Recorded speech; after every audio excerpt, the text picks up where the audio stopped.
श्रवण संघ के आचार्य सम्राट ध्यान योगी डॉक्टर श्री शिव मुनि जी महाराज की जय।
हे भीष्म पितामह सुमति गुरुवरा, बंदन चरण करो दुख हरा।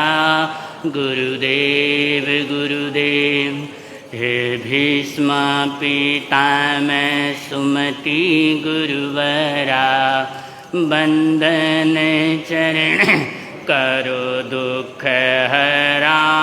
गुरुदेव गुरुदेव देव भूमि जन्मे क्षत्रिय कुल में, कठोर अनुशासन करुणा थी दिल में। जन जन को तुम प्राणों से प्यारे, भव भव के तुमने कष्ट निवारे। गुरुदेव गुरुदेव हे भीष्म पितामह सुमति गुरुवरा, बंदन चरण करो दुख हरा। गुरुदेव गुरुदेव नेहाल शांति गुरु सानिध्य पाया, खूब फूल पाई अमृत छाया, तुम मौन साधक तुम हो तेजस्वी, स्वर्ण आयम बिल आराधक तपस्वी। गुरुदेव गुरुदेव हे भीष्म पितामह सुमति गुरुवरा, बंदन चरण करो दुख हरा। गुरुदेव गुरुदेव मुखमंडल शोभित जैसे हो चंद्र, विराजे सिंहासन लगते थे इंद्र। चारित्र निर्मल कंचन सी काया, देवता भी रहते तुम चरणी छाया। गुरुदेव गुरुदेव हे भीष्म पितामह सुमति गुरुवरा, बंदन चरण करो दुख हरा। गुरुदेव गुरुदेव नवकार मंत्र के तुम अनुरागी, जप ध्यान साधना संबित रागी। मेरठ गुरु भूमि है गुरु चरण, दीक्षा ली जहाँ वहीं समाधि मरण। गुरुदेव गुरुदेव हे भीष्म पितामह सुमति गुरुवरा, बंदन चरण करो दुख हरा। गुरुदेव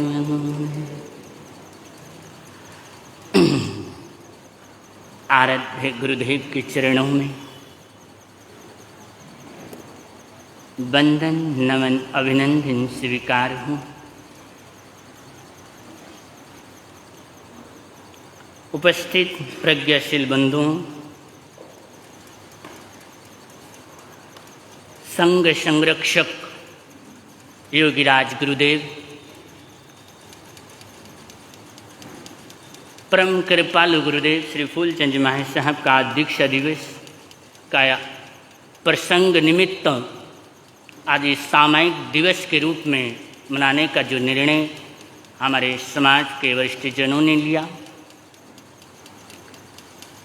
विशेषतः मैं इस मेरठ नगरी के जो भी गुरु महाराज के पर्व आते हैं, चाहे जन्म अवतरण पर्व हो, प्रवज्या पर्व हो या महाप्राण तिथि हो, विशेषतः हम लोगों को एक कृतज्ञता दिवस के रूप में जरूर मनाना चाहिए।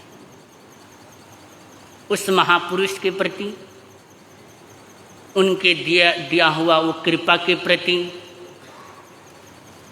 उस दृष्टिकोण को रखते हुए कृतज्ञता दिवस के रूप में जरूर मनाना चाहिए। दो शब्द हैं, एक संपर्क है, एक है जुड़ाव, कांटेक्ट और कनेक्शन। कांटेक्ट और कनेक्शन को लेकर एक महात्मा का प्रवचन हुआ।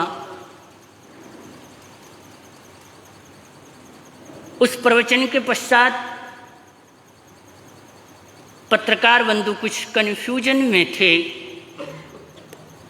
वो अपने संदेह को दूर करने के लिए महाराज श्री से इंटरव्यू का समय मांगा, साक्षात्कार का समय मांगा और साक्षात्कार आखिरकार शुरू हुआ। तो महाराज श्री जी मंद मंद मुस्काए और पत्रकार बंधु से कहने लगे, आप कहाँ के हो? वो बोलता है, मैं न्यूयॉर्क सिटी में रहता हूँ।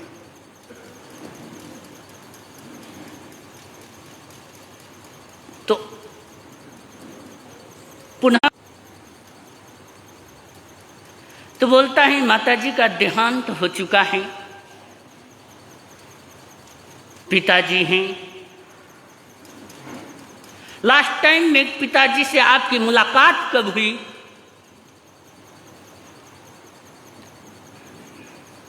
आपके भाई बहन हैं, बोलता है 2 भाई 1 बहन है, उनसे आप कब मिले?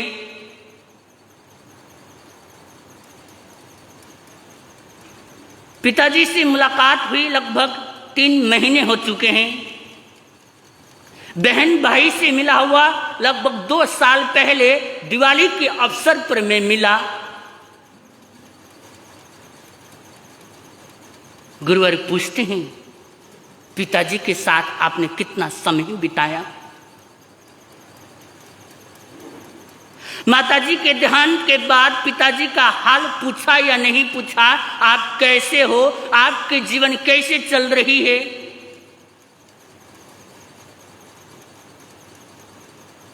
पर साक्षात्कार करने के दृष्टिकोण से गुरुदेव के समक्ष उपस्थित हुआ था। अभी थोड़ा भावुकता में आ गया। वो बोलता है, मैंने पिताजी के साथ 3 दिन का समय गुजारा।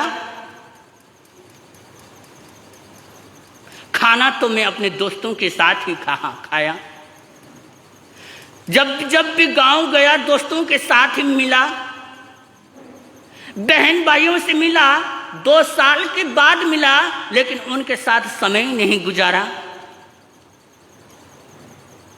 तो पत्रकार बोल अपने भावुकता में आंसू बहाता है और गुरुदेव बोलते हैं, आप जिस शब्दों को लेकर संपर्क और जुड़ाव, यानी कि अपनेपन, संपर्क यानी कभी कभी आप बात करते हैं और जुड़ाव आपकी आत्मा से आत्मा कनेक्शन बनी रहती है, उसको लेकर जो प्रश्न आपके मन में थे शायद आपको शंका के समाधान हो गई। आप अपने पिताजी से संपर्क में हैं, कांटेक्ट में हैं, लेकिन कनेक्शन में नहीं हैं। आप अपने परिवारजन से कांटेक्ट में हैं, कनेक्शन में नहीं हैं। आप भी देखते हैं ना,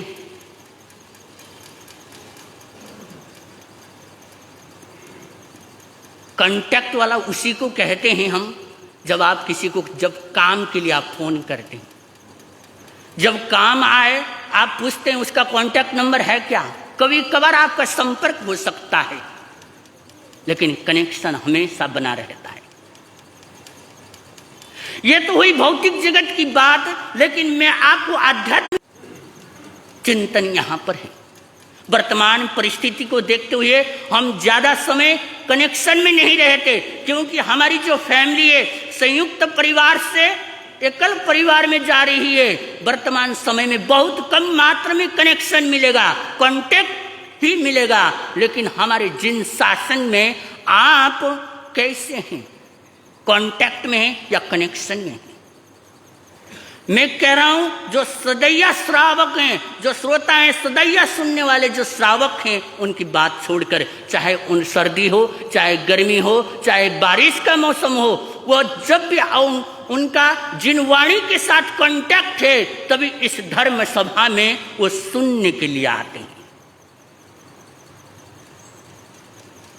जिन वाणी के प्रति श्रद्धा है, तभी इस धर्म सभा में वो सुनने की। इतने अपार कर्म बंधन की जो कांटेक्ट है, वो हमने इतनी शुरू कर दी है, हमने उनकी निर्जरा के लिए कनेक्शन बनाना ही भूल गए।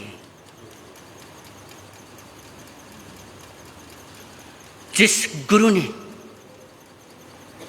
जिस महापुरुष ने हमारे को इस जिन शासन से जोड़ा, हम कहां थे? याद कीजिए उस तत्कालीन समय को, किस अवस्था में थे। उस गुरु ने लाकर हमारे को जिन शासन के जोड़ता है, ताकि हमारा भव भव सूत्र, ताकि हम भटके ना। इसलिए वह मेहनत करता है, इस नगर को बसाने के लिए प्रेरणा देता है, परिश्रम करता है, जाप पाठ करता है। उसके साथ आज हमारा कनेक्शन कितना है, बड़ी चिंतनीय। अब बाहर समाधि है, आप लोग में से कितने बंदे हैं जो गुरु महाराज के उस समाधि में अपना श्रद्धा रूपी मस्तक टेकते होंगे? बहुत कम मात्रा में बोलता हूं मैं, जहां तक समझ पा रहा हूं मात्र 10 या 15% होंगे उस बाहर की समाधि में जो जाते मस्तक टेकते होंगे। यहीं पर जा नहीं पाते। जिस गुरु महाराज ने हमें जिन शासन से जोड़ा, जिन वचनों से जोड़ा, हम भटकने वाले थे, हमको एकत्रित किया, हमें स्थान दिया, हमें रोटी दिया, हमें मकान दिया, आज उसी के प्रति हमारी कृतज्ञता शब्द कैसे निकल पाएंगे? आप सोचना, चिंतन करना। आप मात्र कांटेक्ट में जब तिथि पर्व आते हैं जरूर जाते हैं, लेकिन हमेशा रोज जाने की बात नहीं। हमेशा बनाए रखना, वो कनेक्शन बनाए रखना वो हमारा कर्तव्य था, लेकिन हम उनसे पिछड़ गए बंधु। उस भाई की जब प्रवर्तक भगवान दीक्षा लेने के लिए,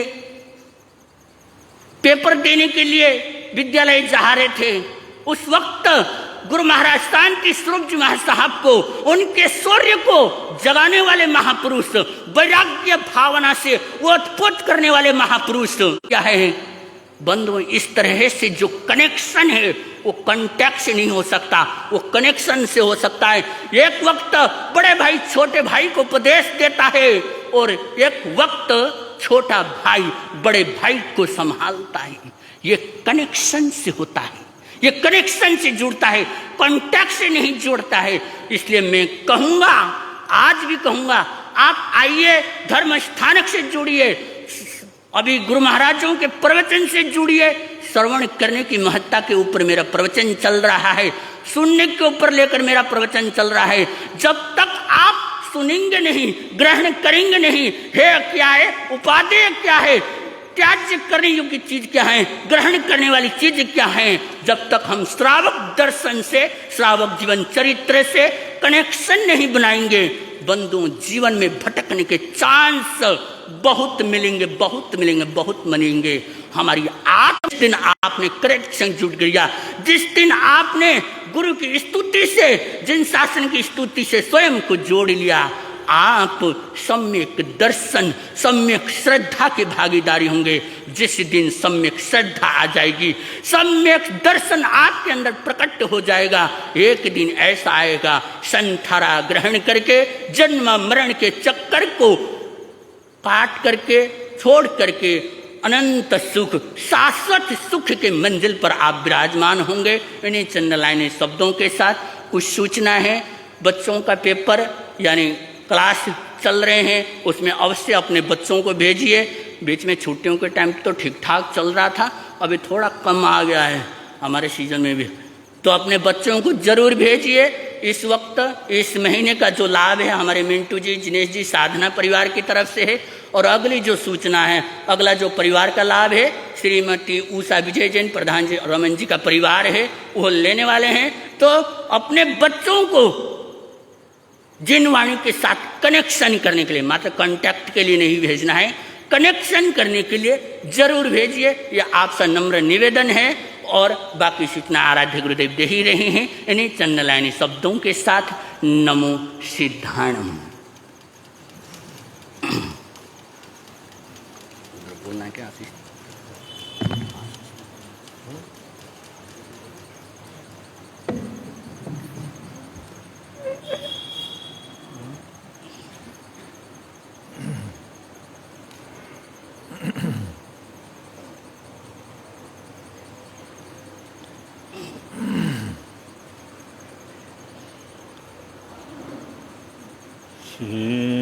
सिद्धाणं बुद्धाणं पारगयाणं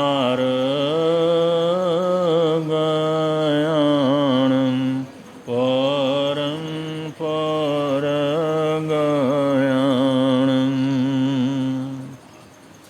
लोगमुवगयाणं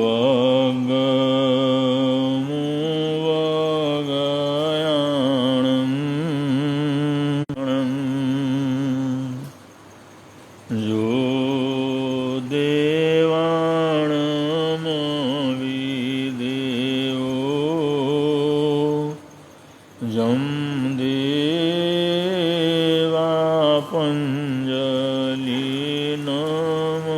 सन्ति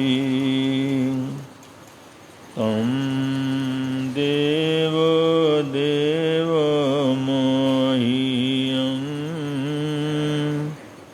शिरसा वन्दे महावीरम्।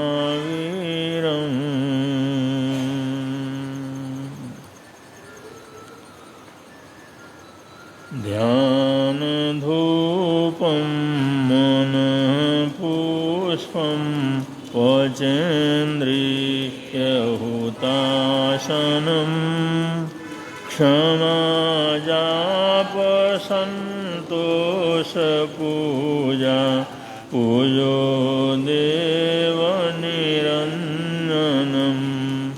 पूजो देवनिरञ्जनं पूजो देवनिरञ्जनम्।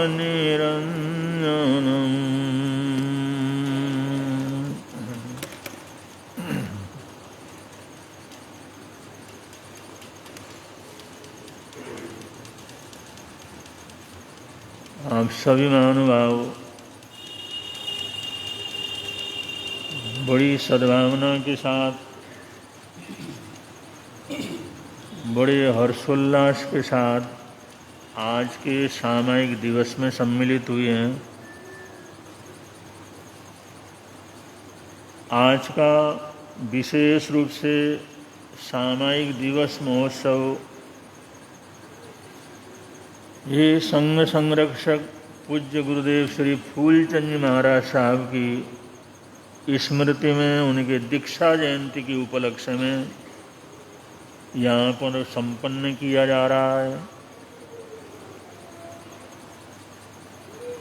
उनकी दीक्षा महोत्सव के उपलक्ष्य में त्रिदिवसीय कार्यक्रम आज से प्रारंभ होता है। आज 11 तारीख को सामयिक दिवस है, कल 12 तारीख को आइंबिल महोत्सव है और परसों 13 तारीख को सामूहिक रूप से पारना और दोपहर को बहनों का विशेष रूप से सत्संग रखा गया है। ये तीनों ही कार्यक्रम त्रिदिवसीय ये कार्यक्रम गुरु फूल महिला संघ समिति की तरफ से समायोजित किया जा रहा है। तीनों दिनों में जो भी लक्की ड्रॉ है या पुरस्कार है या आइंबिल महोत्सव का आयोजन है, पारने का आयोजन है, सारा गुरु फूल महिला संघ की तरफ से संपन्न किया जा रहा है, जो हर साल बड़े हर्षोल्लास के साथ संपन्न होता है। एक तो महापुरुषों का स्मरण, दीक्षा जयंती का स्मरण और साथ साथ में सामायिक के माध्यम से उसके साथ जुड़ना, ये सोने में सुहागा जैसा है। सामायिक श्रावक जीवन का 9वां व्रत है। अगर श्रावक सारी जिंदगी रोज एक सामयिक लेने का व्रत लेता है तो 12 व्रतों में से एक व्रत उसका ग्रहण हो जाता है, वो व्रती श्रावक के अंतर्गत आता है। शिक्षा व्रत के अंदर सामयिक आता है। शिक्षा व्रत का मतलब जिसका अभ्यास किया जाए। सामयिक एक दिन में पूरा नहीं होता, उसका अभ्यास किया जाता है। धीरे धीरे अभ्यास करते रहें तो ये शिक्षा व्रत के अंतर्गत आता है। तो जिन लोगों ने जिंदगी में हर दिन एक सामयिक करने की प्रतिज्ञा ली हुई है, वो लोग 12 व्रतियों के अंतर्गत आते हैं। एक व्रत धारण करने वाले या शिक्षा व्रत धारण करने वाले श्रावक और श्राविकाएं कहलाते हैं। ये अनुष्ठान और ये व्रत धारण अनंत संसार को सीमित करने का एक रास्ता है। अगर ये अभ्यास करते हैं तो हमारा जो अनंतानंत समय तक संसार के अंदर परिभ्रमण करने का योग रहता है, वो सब समाप्त हो जाता है और उसकी सीमा बन जाती है। इतने समय के बाद तो हम संसार सागर को हर हालात के अंदर पारित करेंगे। तो सामयिक महोत्सव, सामयिक का अभ्यास, वो भी सामूहिक रूप से ये विशेष कार्यक्रम है। और ऐसे कार्यक्रम में जिस उत्साह के साथ हमारी बहनें, माताएं, हमारे श्रावक लोग और बच्चे और नौजवान सब एकत्रित हुए हैं, हम आप सबको बहुत बहुत मंगल कामनाएं देते हैं। पूरे संत परिवार की तरफ से मंगल कामनाएं देते हैं। आप लोग स्वस्थ रहें, शरीर में कोई बीमारी वगैरह न हो, असाध्य बीमारी का प्रकोप न हो, घर के अंदर सुख शांति का वातावरण बना रहे और काम धाम कारोबार के अंदर अनुकूलता रहे, जिससे कि आप लोग समय समय पर धर्म ध्यान से, धर्म महोत्सव से और धार्मिक आराधना साधना से जुड़ सकें। ऐसी हमारी हार्दिक हार्दिक मंगल कामनाएं हैं, हार्दिक हार्दिक सद्भावनाएं हैं कि आपका ये धर्म भाव दिन दुनी रात चौगुनी आगे से आगे बढ़ता रहे। ऐसी हमारी हार्दिक मंगल कामनाएं हैं। आज से हम ये 3 दिवसीय कार्यक्रम के अंतर्गत परम दयालु महापुरुष बहुश्रुत श्री फूलचंद जी महाराज साहब को याद कर रहे हैं। इन दिनों जब मैं बांग्लादेश की स्थिति को पढ़ता हूँ तो एकदम सन 47 की यादाश्तें वो मेरे दिमाग में कूदने लगती हैं, जहाँ सिर्फ सत्ता परिवर्तन हुआ, वहाँ पर क्या त्राही त्राही और अराजकता मची हुई है। कोई देश का बंटवारा तो नहीं हुआ, सत्ता परिवर्तन ही हुआ।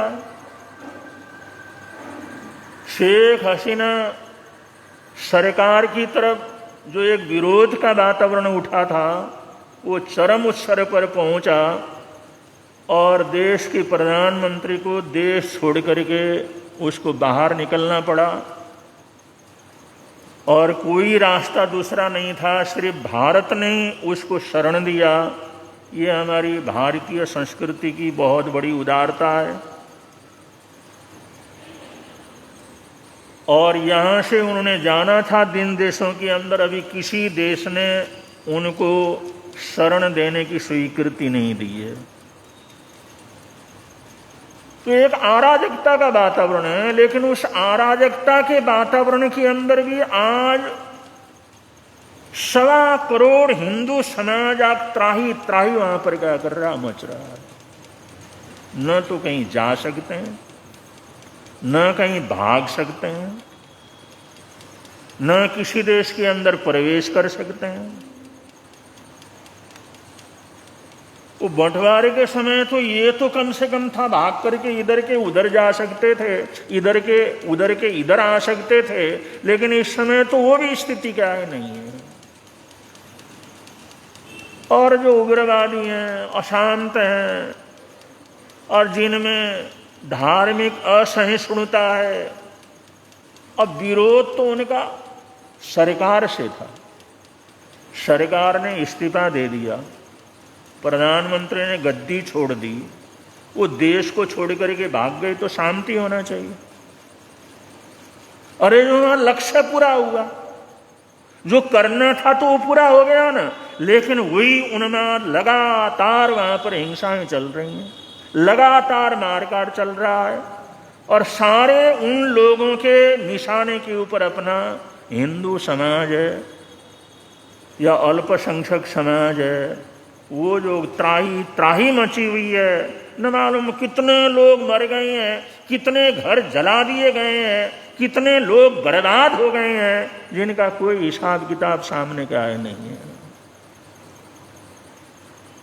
तो ये जो स्थितियां होती हैं कितनी भयंकर होती हैं, कितनी दर्दनाक होती हैं, कितनी वेदना देने वाली होती हैं। अब हजारों लोग बॉर्डर के ऊपर आकर के पड़े हुए हैं, लेकिन अब अगला देश वैसे तो किसी को स्वीकार नहीं कर सकता, अपने नागरिकों को लेता है, दूसरे नागरिकों को, दूसरे के देशों के नागरिकों को प्रवेश तो नहीं दे सकता। और वो कहां जाएंगे, क्या करेंगे, मरने के लिए तैयार है वहां पर। और बहुसंख्यक समाज वो अल्पसंख्यक समाज को बिल्कुल खा जाने के लिए तैयार है, बर्बाद करने के लिए तैयार है। तो कितनी त्राही त्राही का वातावरण बना हुआ है। ऐसे वातावरण में, ऐसे माहौल में बंधु संरक्षण प्राप्त होना, सुरक्षा का मिलना, ये बहुत कठिन काम क्या करता है, होता है। सारे थाने खाली हैं, कोई पुलिस बल नहीं है, सेना का कोई मतलब नहीं है, कोई किसी को सुरक्षा देने वाला नहीं है, कहीं सुनवाई करने वाला नहीं है। जो मर गया मर गया, जल गया जल गया, लूट रहे हैं, कोई किसी प्रकार का सहारा नहीं है। ऐसी हालात, ऐसे जिंदगी में कभी कभी ऐसी हालातों से हजारों लाखों करोड़ों लोगों को गुजरना पड़ता है।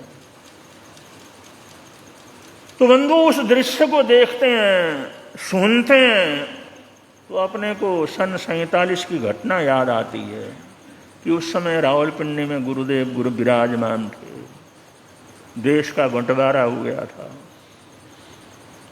देश के अंदर त्राही त्राही मची हुई थी, एक दूसरे खून के प्यासे बने हुए थे। कौन किस समय किसको खा जाएगा कुछ अता पता नहीं था। ऐसे समय में रावलपिंडी के अंदर ये तैयारी हो गई है, किसी तरह से जो हमारे पास साधु सतियां हैं इनको तो किसी तरह से बाहर निकालो। किसी बहन ने कुछ समाज के लिए 5,000 रुपया उस समय डोनेशन किया हुआ था, उनको समझाया भाई इसके माध्यम से तुम साधु साध्वियों को संरक्षण देने के लिए वो जहाज का इंतजाम कर लेते हैं, क्योंकि अब हमारी तो कोई कुछ नहीं, पता नहीं क्या होगा क्या नहीं होगा। लेकिन साधु साध्वियां ये तो देश की दौलत है, ये तो समाज की दौलत है, ये तो समाज के धरोहर हैं, इस समय हमारे पास है, और इनको कुछ होता है तो ये हमारे सिर के ऊपर सबसे बड़ा कलंक रहेगा कि हम अपने साधु साध्वियों को भी न बचा सके, जिन्होंने समाज के लिए अपने जीवन दिया हुआ। ये जैन समाज की दौलत है, जैन समाज का वैभव है, इसलिए यहाँ से किसी तरह से भी उनको निकालना है। तो उसमें जहाज की व्यवस्था की गई कि सबसे पहले साधु सतियों को निकाल दो। और सभी वहाँ पर जो भी थे, कराची वाले फूलचंद महाराज साहब थे, उनके शिष्य थे, कुछ सतियाँ थीं, सुरेंद्र मुनि महाराज साहब थे, महेंद्र मुनि महाराज साहब थे, कई संत थे। और हालात ऐसे थे, आदमी सोचता था किसी तरह जान बचा करके अपने उस देश के अंदर पहुंचे। उस समय तो बाहर निकलने की एक सुविधा थी, अब किसी तरह से पहुंचे तो सब तैयार हुए। तब पता लगा लोगों को, बरादरी वालों को पता लगा फूलचंद जी महाराज साहब ने मना कर दिया, वो जाने को तैयार नहीं है। और जबकि फूलचंद जी महाराज साहब तो उस समय नौजवान थे, छोटी उम्र के संत थे, छोटी दीक्षा के संत थे, और वो बचपन में दीक्षा हुई थी इसलिए दीक्षा तो ज़्यादा थी, लेकिन उम्र से तो छोटे थे वो। और कराची वाले फूलचंद जी महाराज साहब तो वो तो बड़े संतों में थे। और पता लगा जिस समय बरादरी को, रावलपिंडी की बरादरी को, उन लोगों को ये पता लगा भी फूलचंद जी महाराज साहब जाने को तैयार नहीं। अब जैसे ये सुना, लोगों का भाव ऐसा हुआ कि अभी दर्शन करना है, संतों ने तो जाना ही है, यही था उनको विदाई देने के लिए जाना है। फिर पता लगा फूलचंद जी महाराज साहब मना कर रहे हैं, तो सारी रावलपिंडी तो यहाँ पर इकट्ठी हो गई थी और बड़ी विनती की कि जहाज का इंतजाम हो गया है, आपसे बड़े सब संत तैयार हैं, आप तैयारी कर लें और इसी जहाज में यहाँ पाकिस्तान को छोड़ करके हिंदुस्तान जाना है और कोई दूसरा विकल्प नहीं है। फूलचंद जी महाराज साहब चुप रहे। जो दूसरे अधिकारी थे, तीसरे अधिकारी थे, जिन्होंने कहना था सब कुछ कहा, सब ने बोला। उन्हें पूछा और किसी ने कुछ बोलना, और किसी ने कुछ बोलना। और जो उसमें से कोई थे उन्होंने कहा भाई इस तरह से हमने सुना है कि आपने जाने के लिए मना किया है, हमारी तरफ से पूरा आग्रह है, पूरी विनती है कि आप हर हालात के अंदर जाएं, इसके अंदर रुकने की बात सोचें भी नहीं। अब यहां रुकने का मतलब तो मौत, उसका तो कोई भविष्य है ही नहीं क्या कुछ होना है। और क्योंकि मारकाट तो पाकिस्तान के लिए, ये बंटवारे के लिए पहले से शुरू हो चुके थे। बंगाल के अंदर जो मारकाट हुआ था पहले से चल रहे थे, बड़े भयंकर। तो उन्होंने कहा अब तो क्या होना है कुछ पता नहीं है, इसलिए आपने जाना है। फिर फूलचंद जी महाराज साहब ने, वहां जो बैठे हुए अधिकारी सारे थे, उन्होंने कहा तो और किसी ने कुछ कहना? उन्होंने कहा जिन्होंने जो कुछ कहना तो हमने कह दिया और जाना है, ये निश्चित रूप से जाना है। फूलचंद जी महाराज साहब ने कहा मेरी बात सुन लो, आपने जिन्होंने जो कहना कह दिया, लेकिन अब मेरी बात सुन लो। देखो मैं एक साधु हूँ और मेरे पीछे कोई पत्नी या बच्चे या घरवार ऐसा कुछ नहीं। जिस दिन में हमने दीक्षा ली उस समय समाज को ही हमने अपने परिवार को माना और समाज के लिए अपने जीवन को समर्पित किया। जिस दिन दीक्षा ली उसके बाद समाज के लोग ही हमारे परिवार हैं, हमारे भाई बहन हैं, हमारे माता पिता हैं। ये परिवार ही हमारा अपना क्या है, परिवार है। और रही बात मौत की, रही बात खत्म होने की, अब ये तो सामने दिख रहा, ये तो सामने दिख रहा किस समय क्या होना। यहां से निकल भी जाएं तो भी बच करके जाएंगे, इसका कोई कहे अता पता तो कुछ नहीं है। किस समय क्या होना है कुछ पता नहीं। लेकिन मेरा निर्णय यह है कि जब तक तुम लोग कहते हैं अभी जाने की बात कह रहे हो, अभी यहां से निकलने की बात कह रहे हो, पहले जहाज के अंदर सवार होकर के जाने की बात कह रहे हो, लेकिन मेरा निर्णय यह है ये बंटवारा हो चुका है। अब यहां रहने की स्थिति किसी भी कीमत के ऊपर नहीं है, वरना मौत का ही साया।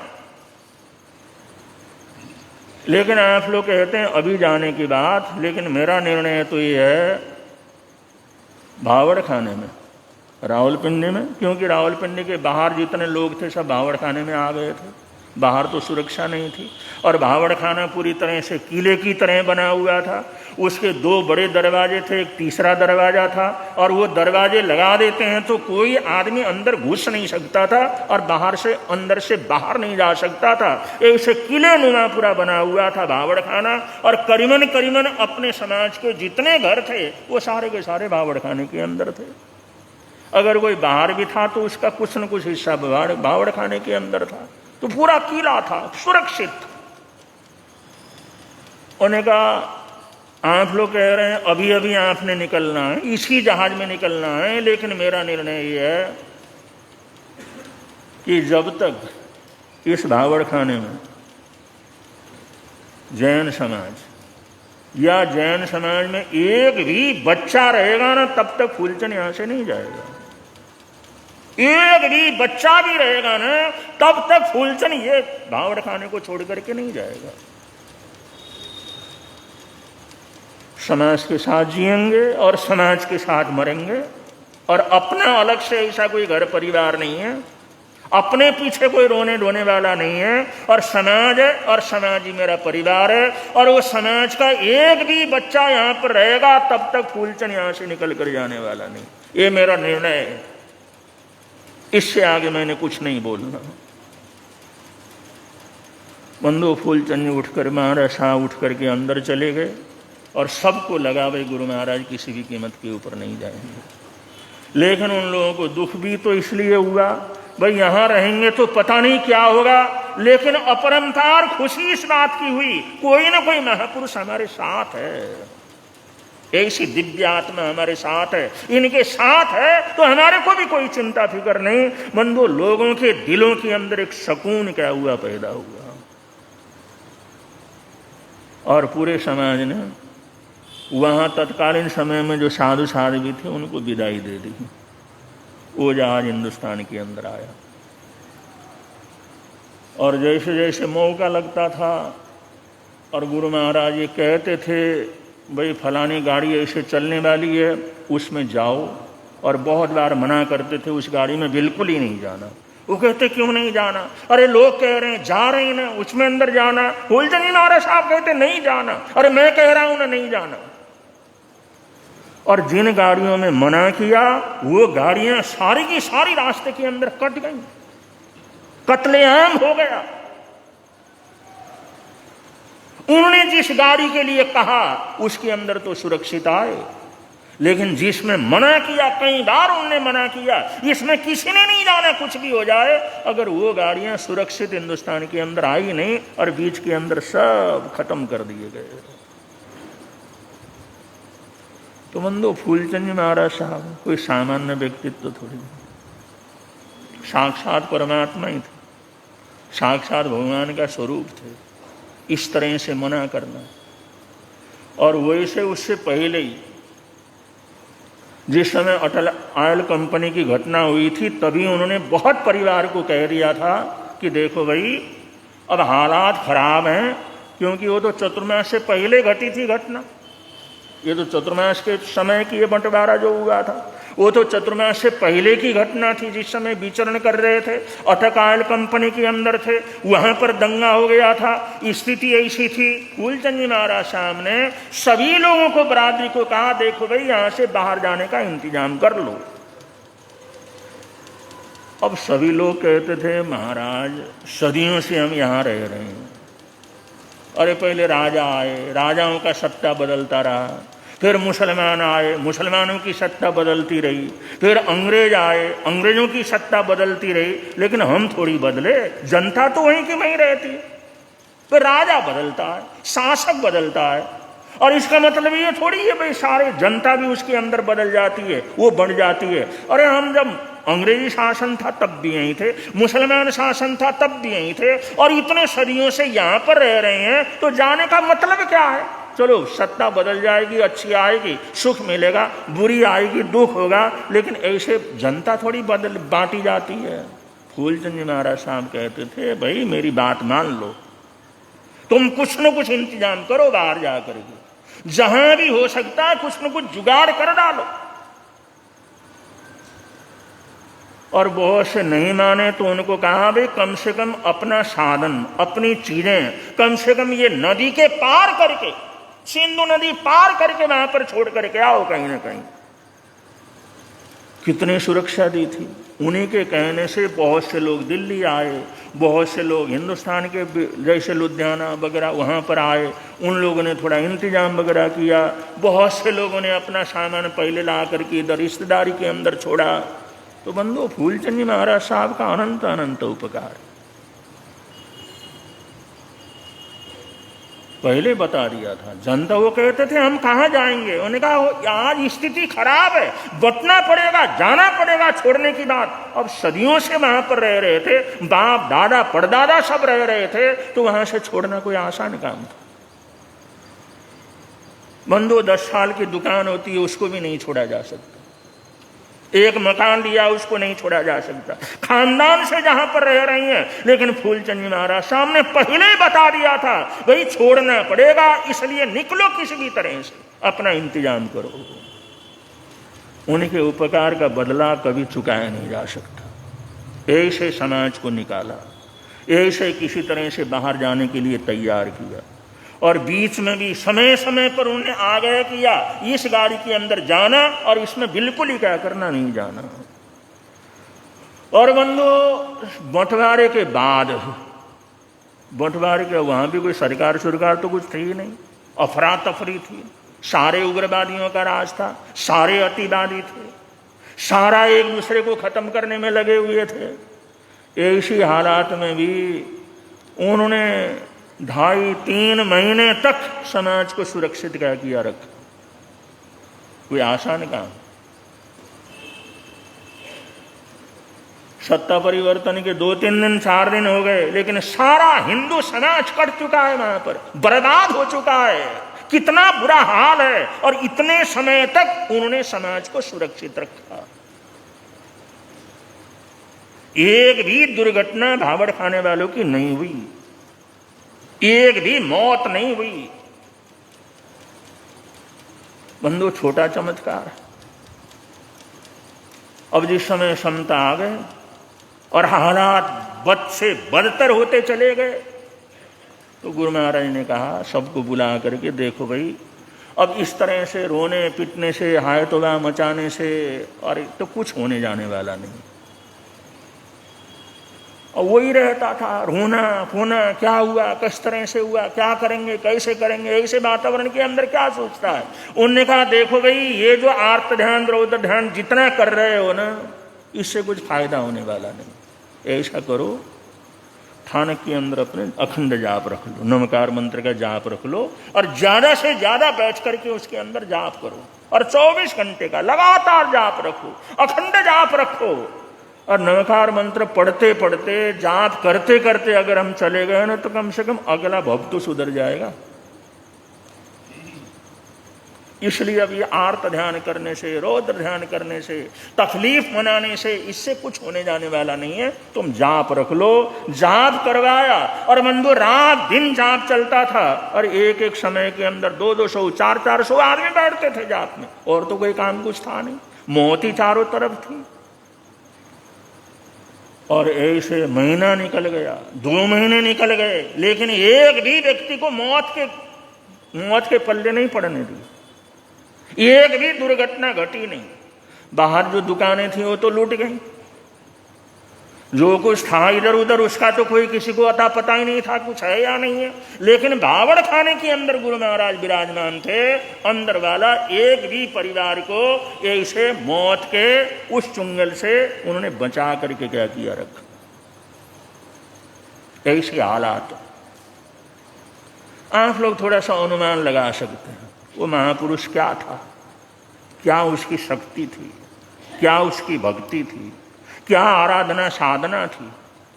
बंधु, 12 साल का बच्चा गुरु ज्ञानीराज जी महाराज साहब ने उसको दीक्षा दिया था। तब तो बाल दीक्षा का बड़ा भारी विरोध होता था। और ज्ञानीराज जी महाराज साहब तो इतने कट्टर और इतने जो है क्रियापात्री संत, वो तो अच्छे अच्छे को देते नहीं थे, लेकिन उन्होंने फूलचंद जी महाराज साहब को दीक्षा दी। वो जानते थे फूलचंद क्या है, मैं जानता हूं, तुम लोग कोई नहीं जान सकते। उस समय आर्य समाजियों का बड़ा जोर था। अगर ये छोटी दीक्षाएं होती हैं तो आर्य समाजी वाले चढ़ जाते थे, बुरी तरह से चढ़ जाते थे जैन समाज के विरोध में। ऐसी हालात पैदा हुई। उन्होंने कहा फूलचंद की दीक्षा होनी है और होकर के रहेगी, और कोई तुम किसी तरह से क्या कर सकते, रोक नहीं सकते। अरे ज्ञानीराय दे रहा है, मैं जानता हूं ये क्या चीज है। बंधु, बचपन के अंदर ही वो जानते थे ये आत्मा क्या है, क्या कितनी बलशाली है, कितनी ताकतवर है। वरना गुरु ज्ञानीराय जी महाराज साहब वो किसी को बाल दीक्षा के लिए स्वीकृति दे दें, 12 वर्ष के बच्चे को दीक्षा के लिए स्वीकृति दे दें, ये तो एक सबसे बड़ा आश्चर्य था। उन्होंने कहा नहीं, मैं खुद दे दूंगा दीक्षा, खुद रखूंगा अपने पास। पंजाब महासंघ वगैरह का सब विरोध हुआ। उन्होंने कहा नहीं, इसकी दीक्षा होगी सो होगी। पट्टी के अंदर दीक्षा हुई, पट्टी का समाज पूरी तरह उनके साथ था। तो बंधु, फूलचंद जी महाराज साहब अपने आप में बहुत अद्भुत थे, बहुत अद्भुत थे। उसके नाम के अंदर ही बड़ी बरकत है। अब थोड़ी देर आप लोग सोच लीजिए, ऐसी हालात के अंदर चारों तरफ मारकाट हो, कोई पुलिस वाला नहीं, कोई सेना नहीं, कोई शासन नहीं, कोई कानून कायदे नहीं। ऐसी हालात के अंदर 1-1, 2-2, 2.5 महीने तक वहां पर किसी प्रकार के बाल बांका होने नहीं दिया उन्होंने। कोई हंसी खेल का काम। वरना जब ऐसे आतताएं आते हैं तो न कीले रहते हैं, न दीवार रहते हैं, कुछ नहीं रहता, सब कुछ नष्ट हो जाते हैं। और गुरुदेव फूलचंद जी महाराज साहब तो कहते थे नमकार मंत्र का, भाई हमने प्रत्यक्ष चमत्कार देखा है। तीन बार तो ये आतताएं भावड़ खाने को फूंकने के लिए आए, तेल लेकर के आए। और क्योंकि अब लूट मार करने वाले तो लूट मार करते रहते हैं, और चारों तरफ आसपास के अंदर लूट मार करने के लिए पहुंचते थे। लोग कहते हैं अरे भाई हमारे को तो पहले ही लूटे पुटे हैं, अरे हमारे को तो पहले ही नाश कर दिया, हमारे को क्या लूटोगे? अरे लूटना हो तो भावड़ खाने को लूटो जहां पर सारे लोग रहते, हमें क्या लूटते हो? अपने बचाव के लिए लोग भावड़ खाने का नाम ले लेते थे। उन्हें हमें तो मार ही दिया, हमारा तो फलाना मर गया, फलाना मर गया, दुकान जला दी, सब कुछ कर दिया, क्या खाक लूटोगे? अरे लूटना हो तो वहां जाकर के लूटो। अब ये आतताएं भावड़ खाने को लूटने के लिए आते थे। फूलचंद जी महाराज साहब ने खुद बतलाया, तीन बार ऐसी घटना घटी। ये लोग सैकड़ों के तादाद में उसको फूंकने के लिए आए, उसको लूटने के लिए आए, तोड़ फोड़ करने के लिए आए। लेकिन जिस समय आए तो देखा भावड़ खाना जल रहा है बुरी तरह से, आग की लपटें निकल रही हैं, आग की लपटें निकल रही हैं, जल रही हो था। या अल्लाह, अरे यहां तो सब आग लग गया, ये तो खत्म हो गया, पहले चलो भागो यहां से, भागो यहां से। वो या अल्लाह करते हुए क्या कर जाते थे? भाग जाते थे। बंधु, ऐसी ताकत है सामूहिक नमकार मंत्र के जाप में और गुरुओं के संरक्षण में। और फूलचंद जी महाराज साहब की ऐसी ताकत थी, उन्होंने तीन बार ऐसे आतताएं आए और वहां से चले गए, उस भावड़ खाने का बाल बांका तक क्या किया? नहीं होने दिया। और सारे समाज को निकालने के बाद आखिरी जहाज के अंदर वो बैठ करके क्या हुए? आए। वो भी आचार्य आत्माराम जी महाराज साहब ने आदेश दिया था, वरना उन्होंने तो संथारा ले लिया था। 35 लड़के वहां पर बचे थे युवक संघ के, उन्होंने आखिरी जहाज के अंदर निकलना था। बाद में थोड़ी शांति होने के बाद जो सेना इधर की उधर भेजा कुछ शांति के लिए, तो भारतीय जो सेना, आसाम की सेना भारत ने वहाँ पर भेजा था, भारत सरकार ने, भाई वहाँ पर जो बचे हुए लोग हैं उनको सुरक्षा देने के लिए। तो बाय द वे उन्होंने आकर के भावड़ खाने के सामने अपना पड़ाव डाला। वो पड़ाव डालने के बाद बड़ी शांति हो गई। फिर कॉन्फ्रेंस वालों ने जहाज़ों की व्यवस्था वगैरह की और एक एक करके जहाज़ में वहाँ से भर करके आए और पहले बहनों को, बच्चों को, भाइयों को, वृद्ध लोगों को, सबको भेजा। आखिर के अंदर 35-37 लड़के थे। आखिरी जहाज़ के अंदर जिन्होंने आना था उस समय उन्होंने संथारा ले लिया था। मैं सागारी संथारा ले लेता हूँ, और क्योंकि मैंने तो अपना काम कर दिया है जो करना है, अगर बचूंगा तो अमृतसर पहुंच जाऊंगा, नहीं बचूंगा तो कोई नहीं, संथारे के अंदर चले जाएंगे, आप चले जाओ। तो बंधुओं, ये 35 के 35 युवक वहां पर लेट गए थे कि आप हमारे शरीर के ऊपर पैर रख करके पधारो, हम किसी भी कीमत के ऊपर ऐसे मौत के अंदर जाने के लिए इजाजत नहीं दे सकते। फिर वहाँ से जो है सूचना आत्माराम जी महाराज साहब को मिली, फूलचंद जी महाराज साहब ने सागारी संथरा लिया है और वो जहाज में बैठने के लिए किसी तरह से तैयार नहीं है। वो कहते हैं यहाँ से निकल करके अमृतसर होकर के मैं निकलता हूँ। तो आचार्य आत्माराम जी महाराज साहब ने सूचना करवाई जैन कॉन्फ्रेंस के अध्यक्ष के माध्यम से, उस समाज के माध्यम से। तब तो सूचना कराना भी बड़ा कठिन काम था, वायरलेस वगैरह अंतन उनका साधन लेकर के करना पड़ता था। तब सूचना करवाई, फूलचंद ये तुम्हारा जीवन तुम्हारा नहीं है, ये समाज का है, तुम अपना नहीं हो, तुम्हारा जीवन जो कुछ भी है समाज की दौलत है। और हम इस समय आचार्य पद के ऊपर हैं और हमारा आदेश है तुमने पैदल नहीं आना, वो जहाज में बैठ करके जो व्यवस्था है उसके अंदर होकर के आप आओ, और मेरा आदेश है इसमें। एक आचार्य होने के नाते आदेश दे रहा हूं, तुम्हारा जीवन हमारे समाज की दौलत है, इसलिए हम इस तरह से बर्बाद होने नहीं देंगे। आपको आदेश है, आप जहाज में बैठ करके क्या करें, पधारें। तब जाकर के वो तैयार हुए थे।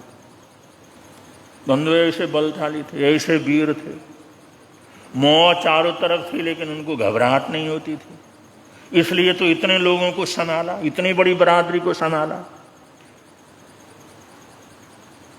बंधु सारी जहां जहां से निकल करके लोग आए, पता नहीं क्या क्या तकलीफें उन लोगों ने झेला, लेकिन रावलपिंडी वाले करीबन सारे के सारे सुरक्षित क्या कर गए, आ गए और कुछ न कुछ लेकर के आए वहां से। तो फूलचंद जी महाराज साहब का ऐसा रुतबा था, ऐसे वैभव संपन्न महापुरुष थे और ऐसे संघ का संरक्षण करने वाले थे। उन्होंने समाज को ही अपना माई बाप माना था, अपना परिवार माना था, और नमकार मंत्र का ऐसा अद्भुत दृश्य दुनिया को उन्होंने दिखाया।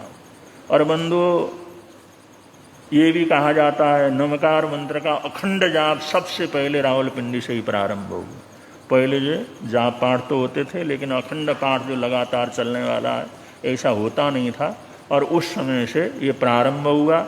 जिस समय जानकारी वगैरह मिली, फिर जगह जगह पर कभी तकलीफ हो तो अखंड जाप रखने की परंपरा क्या हुई, प्रारंभ हो गई। तो इस प्रकार फूलचंद जी महाराज साहब का अनंत अनंत उपकार है हमारे ऊपर, आप लोगों के ऊपर, तमाम समाज के ऊपर। तो ऐसे महापुरुषों का जीवन, उनका भाव दर्शन करना, उनके संपर्क में रहना, उनका नाम स्मरण करना, उनका शरणा लेकर के कुछ न कुछ काम करना, इससे भी जीवन के अंदर परम शांति क्या करती है, मिलती है। अनंत उपकारी आत्माओं में, अनंत उपकारी आत्माओं में फूलचंद जी महाराज साहब हैं। और हमने वो अटक ऑयल कंपनी की घटना के लिए भी हमने पूछा था, गुरुदेव आपने कौन सा जाप किया, क्योंकि अटल ऑयल कंपनी के अंदर जो तेल की कंपनी थी बहुत बड़ी, और वो चारों तरफ से पूरी तरह से बंद थी, और बाहर शिवालय था, शिवालय के बाहर बड़ा भारी मैदान था, बड़े बड़े कार्यक्रम वहाँ पर होते थे। तो वहाँ पर जो हिंदू समाज के काफ़ी लोग थे, उन्होंने विनती की थी, गुरु महाराज यहाँ पर रहो और सत्संग वगैरह कराओ। तो गर्मी का मौसम था, तो शिवालय छोटा सा था, उसके अंदर पात्रे पुत्रे रख लेते थे, पेड़ बाहर थे, वहाँ पर अपना लेट लगा लेते थे, प्रवचन रोज होता था। ऐसा होते होते एक दिन ऐसी अचानक घटना घट गई, कई हजार आदमी उस कंपनी को ख़त्म करने के लिए वहाँ पर क्या कर जाते हैं, आ जाते हैं। अफरा तफरी मच गई, वायरलेस हुआ, सूचना हो गई पूरी कंपनी को बंद कर दिया जाए, वरना कुछ भी हो सकता है। और फोर्स वहां से निकलने लगी, और ये लोग सब जो अंदर चले गए, वही संत बाहर रह गए। और तब तक तो आतताएं उसी रास्ते से वो हजारों लोग क्या कर गए थे, आ गए थे लूटने के लिए, खसोटने के लिए। और जिस समय ये हालात हुआ, तो जो शांत में संत थे उन्होंने कहा, गुरु महाराज भागते हैं, यहाँ से भागते हैं, चलते हैं। फूलचंद जी महाराज साहब ने कहा, भाई भाग करके जाएंगे कहाँ, देखो जिधर भी देखो आतताएं आए हुए, लूटने वाले आए हुए, हजूम लड़ करके आ रहा हूं, और भाग करके जाएंगे कहाँ, और हम कितना कर भाग सकते हैं, भाग करके किधर जाएंगे। इसलिए भाई अब तो भागने भुगने की छोड़ो, बस प्रभु का शरणा लो, प्रभु के शरणा से ही कुछ न कुछ क्या कर सकता है, हो सकता है। तो उन्होंने कहा, भाई अब क्या करना, किस तरह से करना। उन्होंने कहा, भाई तुम जो अंदर बैठो, 4 संत वो थे, और अंदर शिवालय था। अब शिवालय छोटा सा था, शिवालय में कितनी कर जगह होती है, अंदर 3-4 संत तो अंदर बैठ गए, और गुरु महाराज अंदर बैठे, इतनी जगह नहीं थी। उन्होंने कहा, तुम अंदर बैठो, मैं दरवाजे के ऊपर बैठता हूँ, और दरवाजे के ऊपर बैठो। हमने पूछा, गुरुदेव उस समय आपका बचाव कैसे हुआ, आपने क्या जाप किया, कौन सा पाठ किया उस समय, कौन सा मंत्र आपने पढ़ा, वो सिद्ध मंत्र कौन सा था। इतने लोग आए और 15 मिनट के बाद तो सारे के सारे चले गए, एक भी नहीं रहा। ऐसा आपने किया क्या था। बंदो हुआ ये था, जिस समय वो हजूम उधर से आया, वो मैदान में सारे छा गए, और उस समय जो मार काट, मारो काटो खत्म करो ऐसा चल रहा था। और वो शिवालय तो ऊंचाई में था, चबूतरे के ऊपर था। और जिस समय वो था, कोई पूछता, ये कौन बैठे हुए हैं यहाँ पर, किसने कहा पूज लोग हैं, पूज लोग। उस समय पंजाब में पूज ही कहते थे जैन संतों को। हमारे जितने संत थे उनका नाम पूज, पूज आ रहे हैं, पूज चले जा रहे हैं, पूज कहते थे। ये पूज लोग बैठे हुए हैं। एक कहता है पूज तो हैं, ये हिंदू हैं मुसलमान है, ये बताओ। अगला था है तो हिंदू है ना, मारो खत्म करो। अब जिस समय मारो मारो करते, हाँ हल्ला मचाते समय, और जिस समय वो उस चबूतरे के ऊपर चढ़ने के लिए जैसे चढ़ते हैं, फूलचंद जी महाराज साहब कहते हैं, मेरे को साफ सुनाई दिया, वो जो है अपना तलवार लट्ठी जो भी लेकर के उसके ऊपर चढ़े, तो चढ़ने का पूरा मेरे को कानों में आवाज आ रही थी, चढ़े। और आखिरी पौड़ी की उम्र जैसे ही चढ़े, पता नहीं क्या हुआ, पता नहीं क्या बात हो गई, और पता नहीं क्या हुआ, या अल्लाह करते हुए वो लोग जो पीछे भागे, और वो शोर धीरे धीरे कम हुआ। हमने 10 मिनट के बाद, 15 मिनट के बाद सांस में सांस आई, और हमने जिस समय देखा, आंखें खोल करके तो सारा वो जो मैदान था हथियारों से अटा पड़ा था और वो लोग सारे के सारे वहां से क्या कर गए थे, भाग गए थे। जबकि मारने के लिए चढ़े थे, पूछा था वो तो है तो हिंदू है, फिर खत्म कर दो इन लोगों को। तो हमने पूछा गुरु महाराज कौन सा पाठ किया उस समय? उन्होंने कहा भाई ऐसे समय के अंदर कौन सा पाठ याद आता है, बस मैंने तो सिर्फ नमकार मंत्र का शरणा लिया। मैंने कहा चल मर गए तो ठीक है, सब कुछ पचकान कर लेते हैं, सब कुछ छोड़ देते हैं, जिंदे रहे तो संयम की आराधना करेंगे। नमकार मंत्र का शरणा लिया, सिर्फ नमकार मंत्र मुझे उस समय याद था, उसी का शरणा लिया, उसी को पढ़ता रहा, इससे अलावा मैंने कुछ नहीं किया। ये प्रभु की ऐसी अपरंपार कृपा हो गई और नमकार मंत्र का प्रत्यक्ष प्रभाव मैंने उस समय क्या किया देखा। वो हजारों लोग क्या हुआ, कैसे हुआ, किस तरह से गए, उन लोगों को क्या ऐसी बात हो गई, इतने आए हुए ऐसे कैसे चले गए।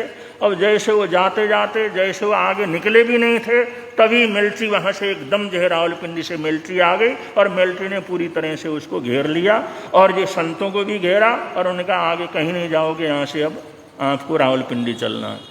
और संतों ने कहा, फूलचंद जी महाराज साहब ने कहा थोड़ा इधर विचरण करके चलते हैं, नहीं अब कुछ नहीं, यहाँ से सीधा जो है फिर मिलिट्री के उस जो है पहरे के अंदर ही वहाँ से जो है रावलपिंडी के अंदर पधारे और चतुर्मास भी वहीं पर उनका क्या कर गया हो गया।